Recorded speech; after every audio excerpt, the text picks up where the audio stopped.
In 2005, NASA scientists made a shocking discovery. China's Three Gorges Dam was so massive that holding 39 trillion kilograms of water shifted Earth's mass, slowing our planet's rotation and lengthening the day by 0.06 microseconds. But what if China is building something 3 times larger? Welcome to the Tibetan Plateau, the water tower of Asia, and the third pole of our planet. Here, hidden within the deepest canyon on Earth, China has greenlit a project of planetary proportions, the 60-gigawatt Yarlong Tsangpo Super Dam. Located at the Great Bend, where the river makes a violent 180-degree turn, this $167 billion megaproject is designed to generate enough clean electricity to power the entire United Kingdom for a whole year. It is the holy grail of carbon-neutral dreams, reducing 300 million tons of emissions annually. Yet this colossal feat of human engineering is also the ultimate geopolitical weapon, placing the water security of over 1 billion people in downstream India and Bangladesh under absolute Chinese control.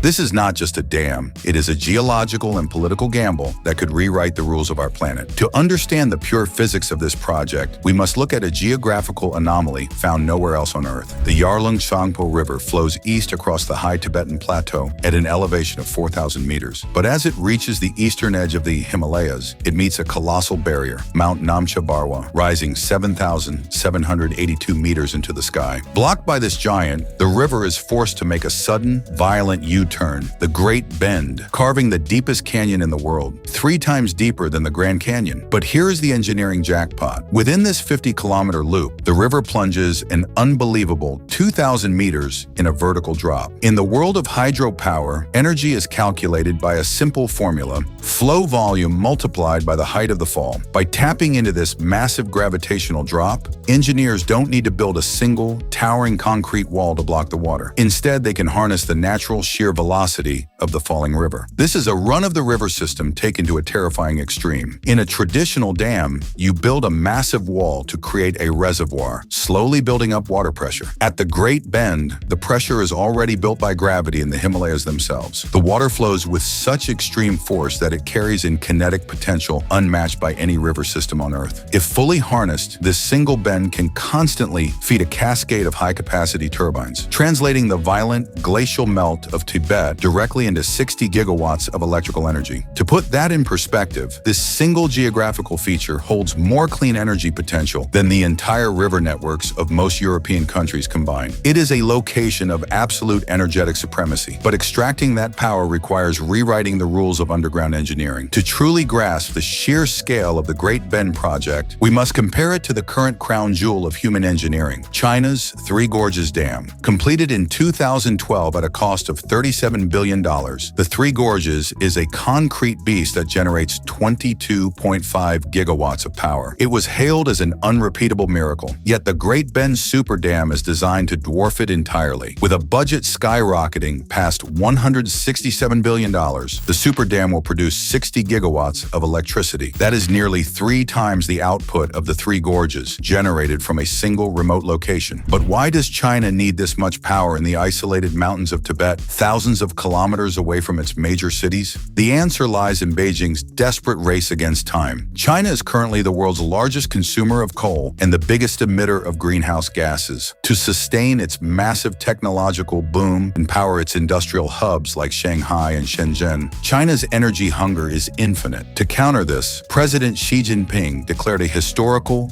binding target. China must reach peak carbon emissions by 2030 and achieve full carbon neutrality by 2060. To replace coal on a national scale, wind and solar are simply too unstable. Hydropower is the only clean, consistent baseload energy capable of running heavy industries 24/7. The Great Bend alone is projected to offset over 300 million tons of carbon dioxide emissions every single year. It is the ultimate shortcut to China's green future, a silver bullet to kill its coal dependency. For Beijing, the economic math is simple. Spend $167 $67 billion today to secure energy dominance for the next century, transforming Tibet from an isolated wasteland into the power plant of the Chinese Empire. But this carbon dream is being built in the most dangerous territory on Earth, where a single geological slip could unleash a disaster of biblical proportions. Building a mega project of this scale in the Himalayas is a direct challenge to the forces of nature. The Tibetan Plateau is not a stable landmass, it is a geological battlefield. It sits directly on the Indus-Yarlong Tsangpo Suture zone, the violent fault line where the Indian and Eurasian tectonic plates collide, pushing the mountains higher every year. This intense tectonic pressure makes the region highly active. In 1950, a massive 8.6 magnitude earthquake struck this exact region. The violent shaking triggered colossal landslides that completely blocked the river. When these natural dams eventually burst,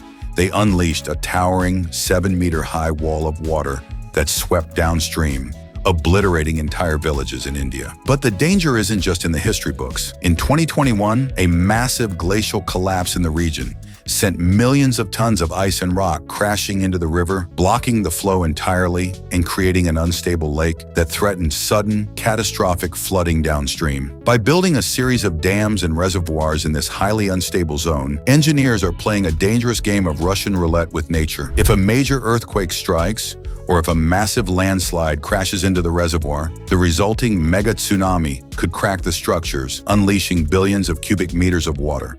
This would send a catastrophic, unstoppable flood down into northeast India and Bangladesh, risking the lives of millions in a matter of hours. To survive this Himalayan hell, Chinese engineers are abandoning traditional designs. Instead of building a towering concrete wall that would be vulnerable to earthquakes, they are planning a masterpiece of underground engineering. They are going to swallow the river. The plan involves a mind-bending concept tested previously during the construction of the Jinping 2 dams, where engineers successfully diverted a river through 4 massive 16.7-kilometer tunnels. For the Great Bend, the scale is multiplied. Engineers plan to use massive tunnel boring machines to drill a network of bypass tunnels measuring between 40 to 50 kilometers in length, stretching as long as the Channel Tunnel under the English Channel. These tunnels will pierce directly through the solid rock of Mount Namcha Barwa. Instead of flowing around the mountain, the Yarlong Tsangpo River will be sucked into the dark belly of the mountain, effectively disappearing from the surface. The tunnel will swallow a volume of water equivalent to the entire Rhine River in Europe, taming its wild flow into a controlled, high-speed underground pipeline. As the water plunges 2,000 meters through the mountain, it will hit a series of massive, protected underground power stations. But executing this requires transporting heavy, high-tech industrial machinery into Motuo, China's last county to be connected by road, across fragile passes prone to constant mudslides. It is a logistical nightmare that pushes human capability to its absolute limit. While the technical challenges are immense, the most devastating impact of the super dam is not water, but dirt. The Yarlong Tsangpo is not just a river of water, it is a river of life-giving nutrients. As it tears through the deep gorges of Tibet, it carves away millions of tons of mineral-rich sediment known as silt. The Great Bend Canyon alone provides over 40% of the fertile silt that feeds the Brahmaputra River downstream. Every year, the natural monsoon floods deposit this nutrient-rich sediment across the vast plains of Assam and India and the delta of Bangladesh. This annual cycle is the absolute foundation of agriculture for over 100 million farmers, acting as a free organic fertilizer. But when China builds the super dam, the reservoir will act as a giant sediment trap. Millions of tons of fertile silt will be blocked upstream, settling at the bottom of the Chinese tunnels and reservoirs.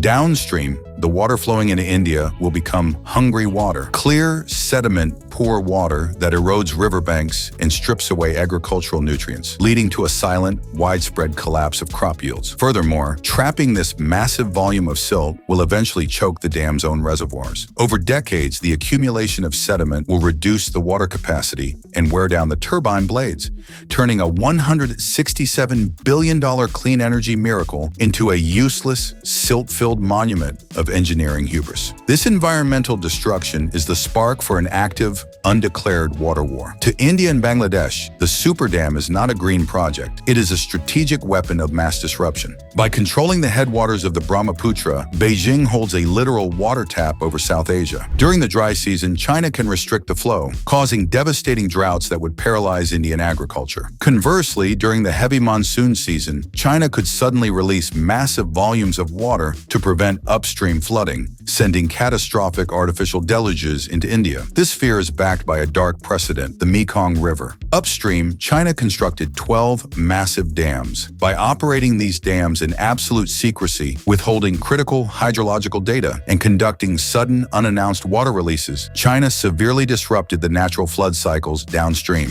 This devastated fisheries and destroyed agriculture in Thailand, Cambodia, and Vietnam. Refusing to accept this fate, New Delhi is actively retaliating. India has finalized plans to construct its own counter-megaproject, an 11-gigawatt giant dam in the upper Siang region of Arunachal Pradesh. This massive Indian dam is designed specifically to absorb any sudden Chinese water releases and secure India's own water reserves. But with military skirmishes already turning deadly along the disputed border, this hydrological standoff is turning the Himalayas into a highly explosive geopolitical tinderbox. Generating 60 gigawatts of electricity in the remote wilderness of Tibet is a monumental achievement, but it introduces a second, equally terrifying engineering challenge. How do you send that power to where it is actually needed? The industrial hubs of Beijing, Shanghai, and Shenzhen are located over 3,000 kilometers away on China's eastern coast. Sending massive amounts of electricity over these extreme distances using standard grids is physically impossible due to line loss, where energy simply dissipates as heat along the wires. To solve this, China is deploying its most advanced electrical weapon, ultra-high voltage, or UHV,